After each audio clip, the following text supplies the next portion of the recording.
So Halo just showcased its Season 3 trailer, so let's check it out. Why here? Because you refuse to see.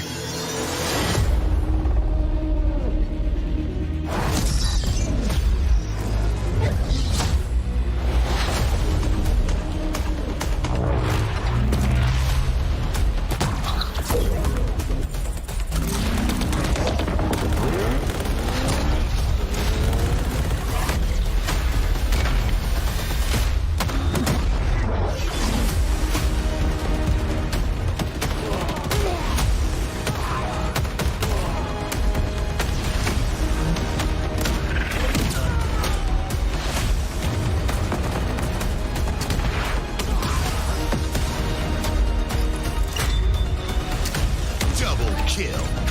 Triple kill. Overkill. Kill-tacular. Kill trust. Kilimanjaro.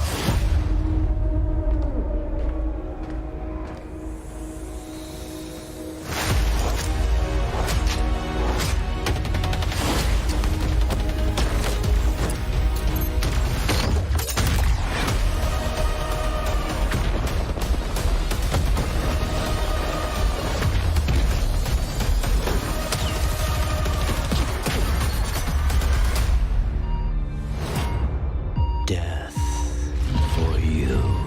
In triumph for me. Alright, so a lot to unpack, so let's take a deep dive into this. So the big obvious things is that we have 3 maps coming in with Season 3, not just 2. We have Cliffhanger, which is going to be a 4v4 map. We also have Oasis, which is going to be a BTB map. These were both showcased earlier. But we also have the map of Chasm. This was leaked out earlier, which I did cover here on the channel a few months ago when it first showed up. Essentially, it looks like there's 2 long parallel hallways with 3 isolated platforms connecting those together, with minor hallways connecting those parallel ones together. The game mode reveal of Escalation Slayer coming from MCC into Halo Infinite. So essentially, gun game is not going to be in Halo Infinite for Season 3. Of course, they showcased the Bandit Rifle and also the Shroud Screen, which we know of previously, but they also showcased a lot of new armor sets, especially the SPI armor set. So let's take a deep dive into that. Okay, so here's our first bit of customization we get to look at. This is wild looking right here. I don't know how else to really describe it. It kind of reminds me a lot of like Apex with, I believe it's Mirage, kind of has like this pokey thing kind of come out of the shoulder pads kind of stuff. That's pretty fun. I want to say this is part of the firewall fracture core, but I honestly can't really tell. This thing is just wild. There's a second look at another coating here. This one is very interesting because you can see that the undersuit is actually colored along with this coating. And so that's going to be some kind of change happening here when it comes to availability for customization in Halo Infinite.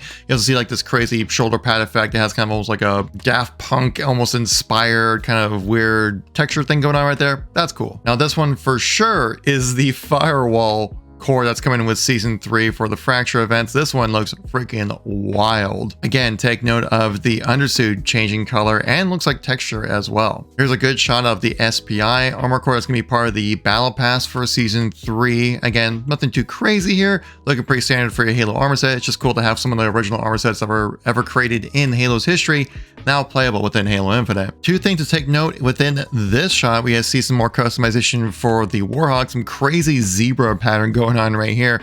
And we have a crazy looking Spartan driving this one. Again, we have another better look of the previous skin that we saw with like the blue undersuit and stuff like that. But check out this next shot. Here's a better look at that crazy looking Spartan again with the undersuit changing colors, some crazy pattern going on with this one, much more interesting than just your standardized colors. There's some more customization involving the SPI armor set right here as well. And then we get a good look at the Bandit Rifle, which looks just like the DMR from Reach, but without a scope. And the current information about the DMR is that it's going to be acting kind of like how we have a lot of the unscoped weapons where you can zoom in and shoot, but then you won't be descoped if you're shot, but it only has a 1.4 times zoom if I remember correctly, at least from the leaks that I've seen on YouTube. It looks to be a 5-shot kill like traditional DMR, and it should have an interesting place within the sandbox. Here's an example of what I was showcasing at the 1.4 times zoom on here. This is basically what it looks like when you try to scope in with the DMR. Here's some more customization, which looks to be part of the SPI armor set as well. Very clean with the all white with the black That looks fantastic. A crazy looking coating for your Hydra, which this weapon definitely needs some customization. Here's a good shot of what the default firewall coating is going to look like in game. There looks to be some new coatings for the Mark 5B core here as well. We're not quite sure if cross core will actually come for the coatings within season 3, but they have been making progress to do just that. Here's a shot of that first Spartan customization. Now looking at this definitely looks much more like the firewall core that's coming with the fracture events for season 3. Here's a better look at that crazy looking Spartan that we saw within the Warhog. This guy looks just absolutely cracked out. This guy's been on a cocaine binge last week. Now let's chat about the narrative event that was mentioned within this trailer as well. It looks to be kind of expanding the way we talked about within season 2 of Halo Infinite, this time going inside the mind of Din. So that's probably what would play into the cover art that we see for season 3. That's actually going to be in the mind of Din right here. As we can see, it's going to be kind of a weird, trippy kind of experience. It seems like with Aratus maybe trying to teach Din about what his side is actually doing to the brutes and the banish and things like that. Maybe trying to convert him over to the banish in some kind of way. Not quite sure, but this definitely will be a mind-bending type of story. This is a very interesting shot here. We can see a bunch of dead bodies. Looks like we have like a Spartan that's laying down right here. Din walks over, takes off the helmet to reveal his own face, which is kind of weird and crazy. And again, mind-bending kind of experience we're looking to have when it comes to being within the mind of Din and what Ratus is trying to do to him. In which it does look to be some type of crossover when it comes to the story, because you see Din sit right back up, so maybe he gets out of his dream state and goes back to reality, and well, things get a little hectic for the Spartans out there. And one thing I definitely want to talk about is the community collection playlist that they showcased within here. So it looks like that Forge playlist that we have right now within Halo Infinite is going to stay as probably as a permanent playlist, which seems to be an interesting thing, but I just don't know why we can't throw those maps just into Team Slayer playlist. Because essentially what you're doing is you're dividing up the player base to go, hey, I want to play some Forge maps, go play the community playlist, but I also want to play Team Slayer, you have to play the dev maps. I don't know why we can't just blend those two together like we've had traditionally within Halo. Because these experiences that you can have within the dev maps and Forge maps